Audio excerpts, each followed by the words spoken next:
Today in Austin, a shocking incident at a local 7-Eleven raises urgent questions about community safety.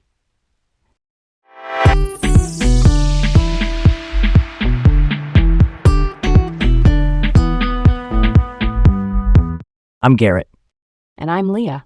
Welcome to Laid Back Local, the news of the day, with Leah and Garrett in Austin, Texas. First up, Austin police are on the hunt for a suspect after a deadly shooting at a 7-Eleven. On October 12, 2025, Quinton Arnold, who was 37 years old, was tragically shot outside a North Austin 7-Eleven on Rutland Drive.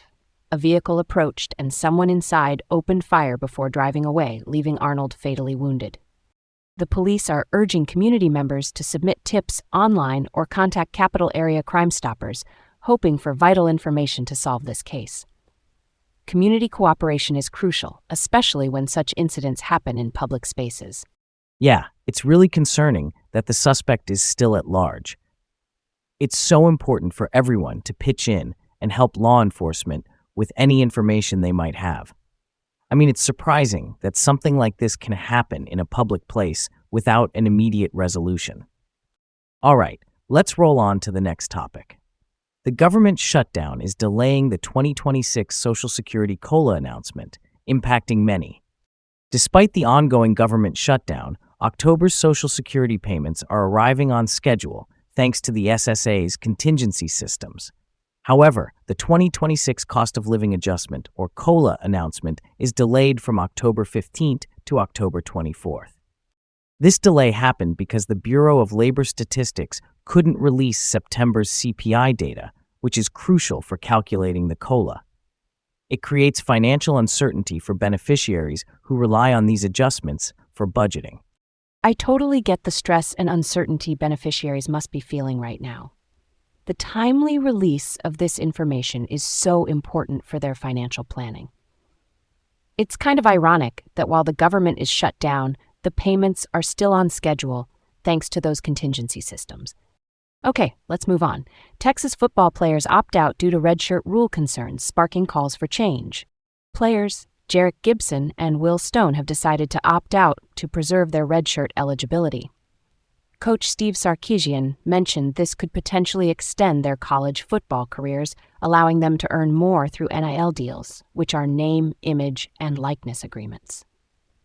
Sarkisian is advocating for a rule change to offer 5 years of eligibility without the need for redshirting, which currently allows players to appear in up to 4 games per season without losing eligibility. It's all about reducing pressure on the athletes.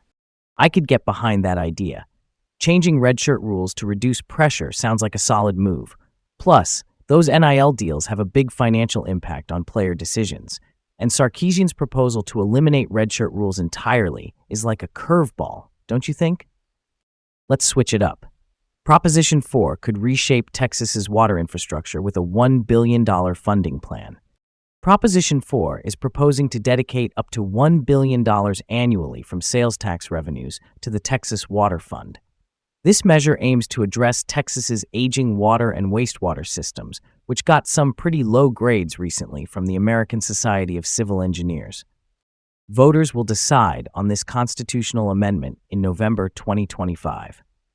Reliable water systems are crucial for public health and economic growth, especially with the population boom in Texas.